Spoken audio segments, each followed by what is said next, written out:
ঝুমকি ওনা গাডারে দাগ এ ভুড়ো ইদা আর উন সময় গে উনি ভূত তো ওঁডে খনে রাকাবিনা। এ চুমকি চুমকি ইন্দু তা বাম ᱧᱩ ᱦᱚᱪᱚᱧᱟ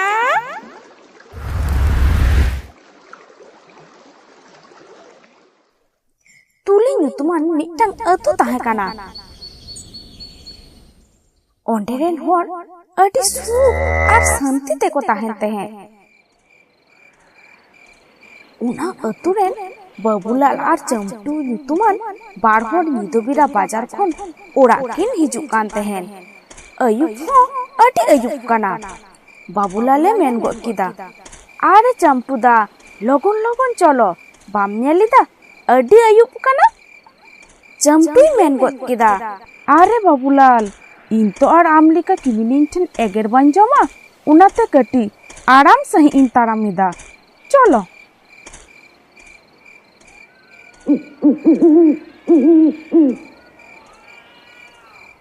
नुंका रोपर रोपर ते बाना हर लांदा लांदा ते सामांग से किन तारामिदीदा।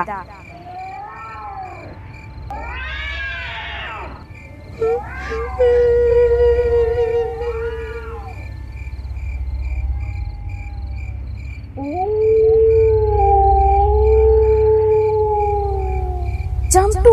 बतरते लई गो किदा, बाबूलाल ए बाबूलाल आम मिटटांग राहम आजमिदा। बाबूलाले लई गो किदा, हे चंपूदा इन्हु आजमिदा मेनखान नुआ तो चिलिया रहा कना।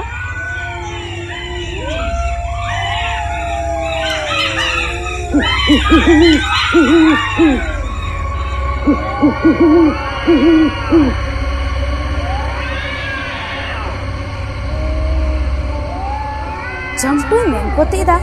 बाबूलाल इंडियन लईदा चलो लांग तोल लेके नुआ तो भागी जिनिस तो बांग कना मोने हुयुक कना चेले डोन भूता बेपार कना। नुंका ले काते के ओंडे खुनकिन दोड़ीदा।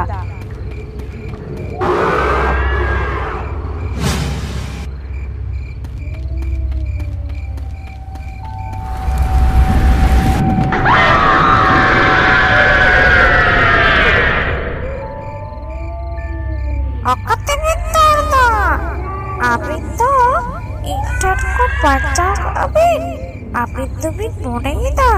itu arak kapida papa pagi arak kapida.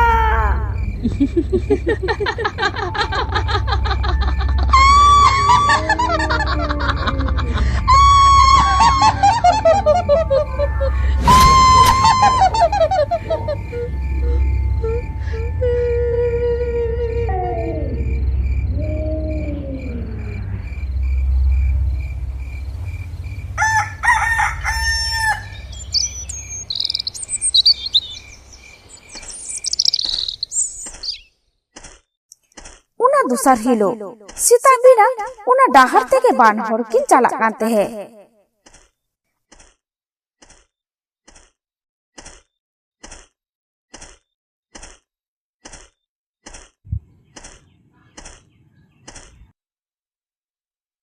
अरे उनकिन तो ओकोय कना किन नुंकिना मेथारिना चे अवस्था आदो चंपू और बाबूलाल गेन है किना। आदो मी थोड़े कुलिए किना, अरे चंपू और बाबूलाल अबिना मेधा दो चिकोते नुंका कना और ओकोये राबोर का बिना। आदो हाँ चंपू और बाबूलाल हुला निदोरिना झोत्तो कथा किन मिता किना। आदो मी होरे मिता किन कना, अबिन दुबिन पागला कना से चेतिया नुआ कुली जुगुरे आबार डोन भूत मिना कुआ से चेत चलो फालतू कथा बांग ले काते ओड़ा सेत गे चलो। आदो ओड़ा सेत को चलावेना से हुला निदो बिरागे जहाय हर डोन भूत बाय बतरा कुआ उनी हर उद्गोर खातिर ते बारहे रे पारकम हाते ए गिती आकाना।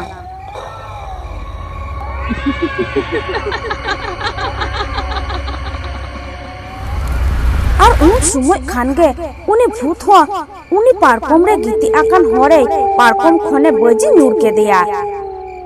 ইন মা পারকম রিং গিতিলিনা নুয়া লাতার রে দো চিকতে নুরুইনা আদো নেলে কানা আয়া সামাং রে ভূত আরে ভূত বাবা इन तो आड़ा कन में बाबा इन तो आड़ा कन में चले नितो एक पोतियों ना तो नितार हडोन भूत मिटा कुआ नुई हो मेघारे राबोर काते उनी भूत दोय छानी ना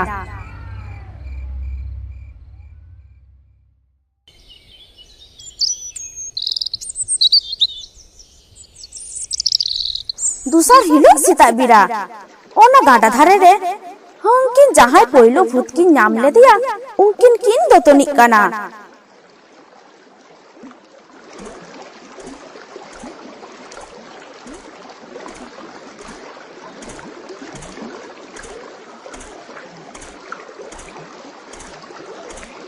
चमटू बाबूलाल दा अबिन तो ठीक गिया बिन मेनिदा आबो नुआ अतुरे मिटटांग भूत मिनाया नेलबिन इन्या हो अबिन लिका अवस्था चेत लिका मुछा कोई राबोर का तिन्या चमटुई मेन गद किदा हे बाबूलाल दा नुई भूत दो जाय एहो ओकादा मी काते सानाम अतुरेन होरे जम चाबाबुना बाबूलाले मेन गद किदा हे चमटू नुका थीरतार ताहा लेखान तो बांग हुयुआ नुआ रेना जहान गे मेटांग उपाय ओडक हुयुआ और मी हरे ले गो किदा हे तेहेन के नुआ तुलीपाड़ा अतुरेन मझी बाबा और सानाम अतु हर जावड़ा काते नुआ कथा को बन मिता कुआ चलो चलो ताहले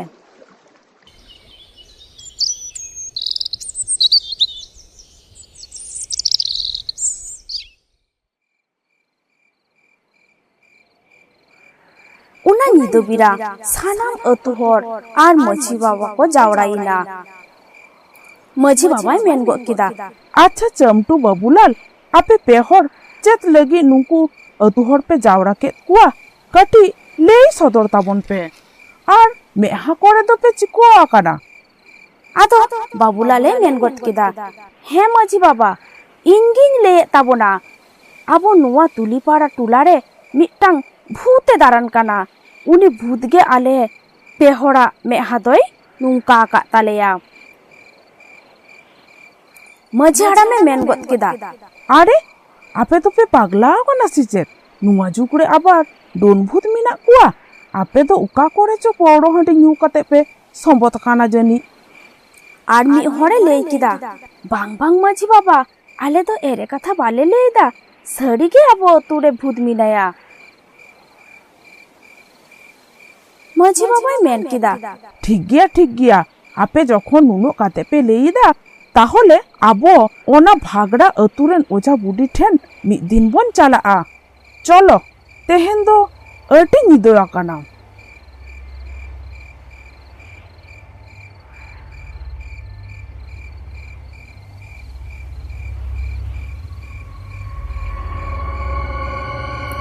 ओना निदो के भूते हे इना लांदा काते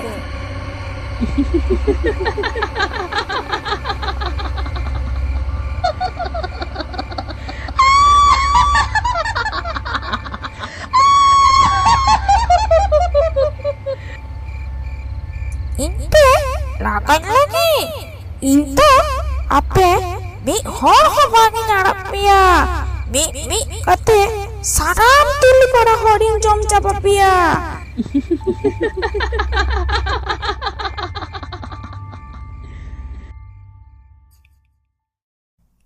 ओना दूसर हिलो मझी बाबा ओड़ा रे बाबा इन तो दा लुइन चाला काना आबो गाडा रे अच्छा बेटी दो चाला में चुमकी उना गाडा रे दा ए फुडो इदा और उन समय के उनी भूत तो ओंडे खने राकाबिना e chungki Indo tak bamnya kacanya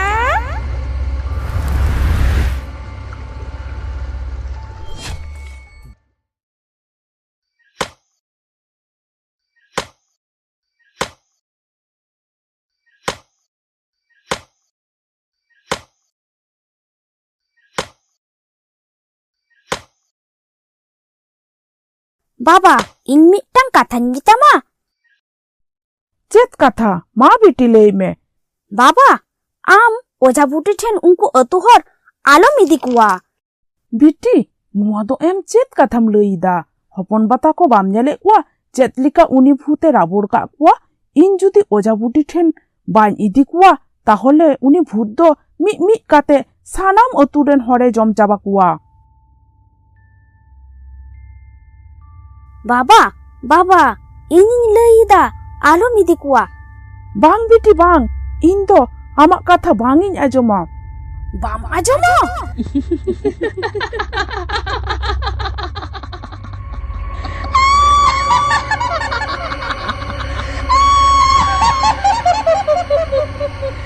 माझी हाड़ाम बाम उपड़ुमन कना इन दो आमी कुड़ी गिद्रो दो बांग कना इन दो जहां भूत अतु खन पे लगाए लगी इन दो उनी कनन तेहन दो आप होलांग सा मिया दिला दिला हजू में दिला इन्या सुरते दिला चमटू बाबूलाल इनी कुड़ी गिद्रो भांचाव काय पे चे चिको कना माझी हाड़ाम आ नुंका तावा तार को आले ठेने में एन दो माझी हाड़ा में ले किदा उनी जहां भूत पे ले कांदो उनी भूत इन्या सानामा ए चाबा किदा चेते चिको कदा बाडाया पे इनी कुड़ी गिद्रो हड़मोड़े चापाड़ा कना चमटुई मेन गो किदा चेतेम ले किदा माझी हाड़ाम आर मी थोड़े ले किदा बांग बांग चलो नींद के उनी ओझा बुटी ठेन बन चला आ उनी भूत तो बांग खान बांग बन आकोट दाड़े आया चलो नींद के बन चला आ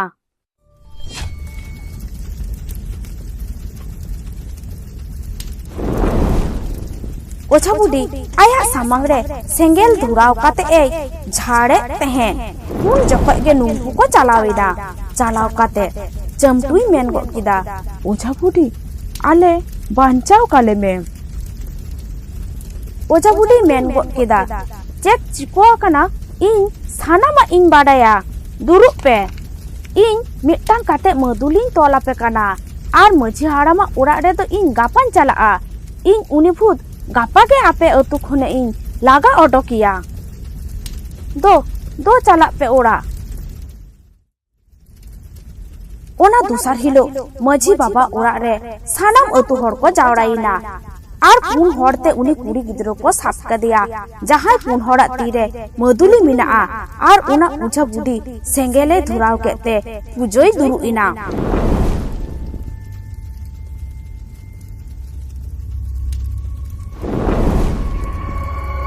चलाव जंग में नुई कुड़ी गिद्रो हरमो खनते आर नुआ तुली पाड़ा अतु टूला खनते चलाव जंग में बन चला आर तो तुली पाड़ा तुरे सारा भरी जम चाबा पिया चेदा नुआ अतुरेन हर दो चेत को चिको का तामते आर आम दो अकोय कानाम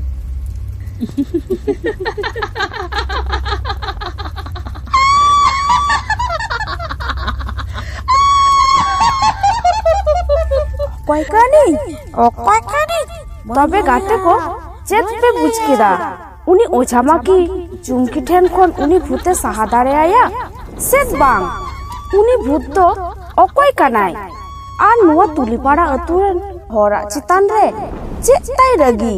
उना बाडाय लगी ते पार्ट 2 नेल हुयु ताबोना।